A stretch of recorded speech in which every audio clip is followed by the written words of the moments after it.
Sepertinya sudah waktu untuk kita berbagi update tentang Cardano hari ini. Mari kita cek dan lihat beberapa fundamental serta hal yang terjadi di ekosistem Cardano belakangan ini.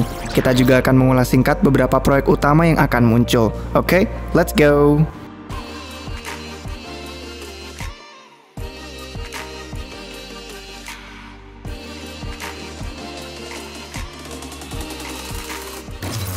Hey guys, selamat datang kembali di Republik Rupiah. Sponsor video kita untuk hari ini adalah dari Matrixport, yang adalah sebuah bank kripto tempat investor dapat menghasilkan pendapatan pasif dari aset digital mereka. Jangan lupa juga kita sedang mengadakan hadiah nih dari Matrixport untuk kalian yang mendepositkan uang ke sana. Cek link referral kami yang ada di deskripsi video ini, download aplikasinya di HP kalian, lalu langsung sign up dan daftar.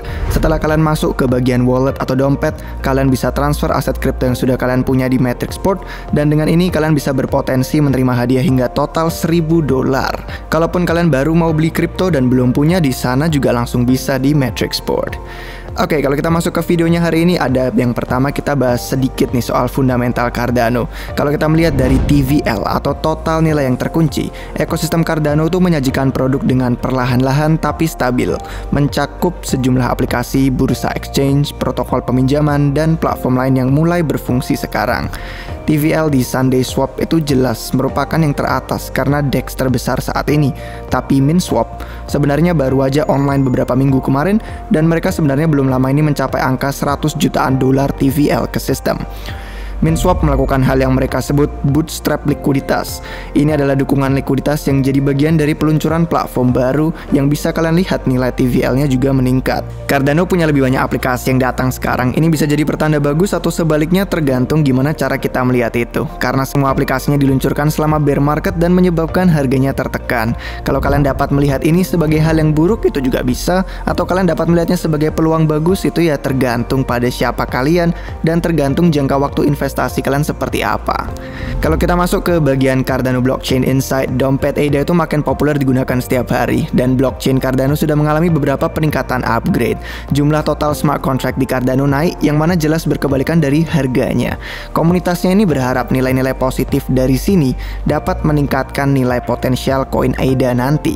Berikutnya ada Melkomeda. Update lain juga adalah Melkomeda yang sedang membangun sidechain EVM untuk Cardano. Hal ini dapat membawa likuiditas ke dalam ekosistem Cardano.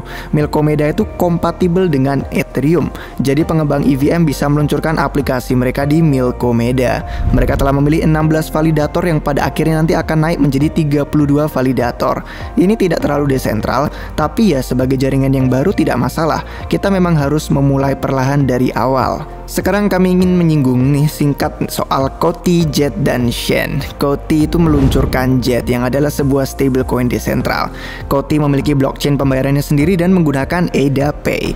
Blockchain mereka intinya dibangun untuk transaksi instan. Ada banyak pesaing skala besar lain kayak Cash App yang sudah menerapkan Lightning Network di Bitcoin. Kalau kalian beli Kotti, kalian mengharapkan ADA Pay untuk diluncurkan dan sukses di berbagai wilayah, terutama di wilayah Afrika.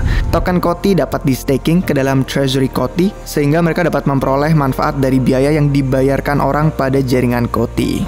Jadi, Jet adalah stablecoin yang ditempatkan di jaringan Cardano dan koin cadangannya disebut Shen. Anggap ini seperti Luna. Saat kalian mencetak satu Jet, kalian sebenarnya sedang memasukkan $1 ke dalam Shen. Terus untuk penutup hari ini, kita bisa melihat kontroversi latar belakang Charles. Sebuah perdebatan telah muncul online menyusul klaim bahwa pendiri Cardano dan salah satu pendiri Ethereum, Charles Hoskinson, mungkin telah memasukkan spesifikasi latar belakang pendidikannya. Meskipun masalah ini bukan skandal besar, tidak masalah sebenarnya. Ini menyangkut laporan yang saling bertentangan seputar apakah Hoskinson keluar dari program PhD berfokus number theory seperti yang dia klaim, atau hanya bumbu manis ceritanya aja. Seorang jurnalis kripto dan pembawa acara podcast Unchained namanya Laura Shin mengemukakan dalam buku barunya dan di media sosial bahwa Charles Hoskinson tidak pernah menyelesaikan gelar sarjana atau tidak pernah terdaftar dalam gelar untuk program PhD. Perselisihan ini mulai di hari Minggu kemarin setelah seorang pengguna Twitter bilang kalau dia habis baca buku The Cryptopians untuk mendapatkan gambaran hari-hari awal Hoskinson dan Cardano seperti yang dilaporkan dalam buku. Hoskinson menanggapi postingan itu dengan bilang karya fiksinya bagus, sulit harus bersaing di pasar mengalahkan George R. R. Martin dan Tolkien, tapi kami doakan yang terbaik lah untuk dia.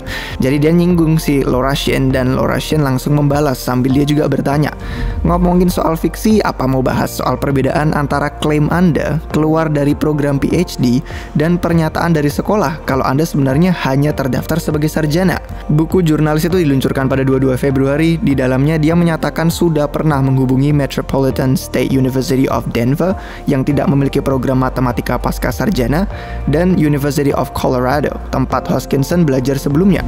Menurut Shane, kedua institusi tersebut sudah menyatakan bahwa pendiri Cardano ini pernah belajar sebagai sarjana tapi tidak mendapatkan gelar dari keduanya.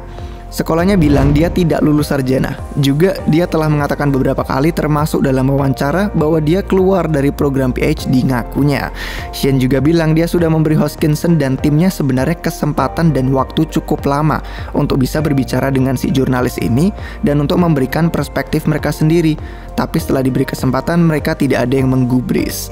Komunitas akhirnya berdebat apakah kata-kata Hoskinson tentang tidak menyelesaikan gelar PhD ini benar secara teknis tapi sedikit menyesatkan. Ya itu bukan masalah besar sih sebenarnya, namun ini cukup lucu aja melihat hal yang sebenarnya sepele seperti ini tapi menjadi sebuah perselisihan pendapat yang cukup serius sampai berakibat pada ancaman negatif kepada Laura Shin yang adalah si jurnalis itu sendiri. Jadi kalau menurut kami sih ini bukan hal besar yang patut dikhawatirkan. Sekiranya itu sih yang bisa kami bagikan untuk hari ini. Namun sudah jelas akan ada banyak hal lain yang belum sempat kami masukkan ke video hari ini. Ada dari kalian yang hodl atau malah numpuk ADA lebih banyak? Kalau ada boleh dong kalian bagikan komentar atau opini kalian sendiri di bawah ini. Apakah menurut kalian ekosistem Cardano siap nih untuk bersaing ke dalam industri smart contract yang akan menjadi semakin kompetitif? Terima kasih guys untuk kalian semua yang sudah menonton sampai akhir. Kalau kalian suka dengan videonya jangan lupa untuk like, dan kalau kalian mau kalian bisa subscribe ke channel YouTube Republik Rupiah biar kalian gak ketinggalan video terbaru apapun dari kami. Jangan lupa juga ada hadiah untuk kalian yang ingin mendepositkan uang sebagai investor masuk ke dalam akun Matrixport.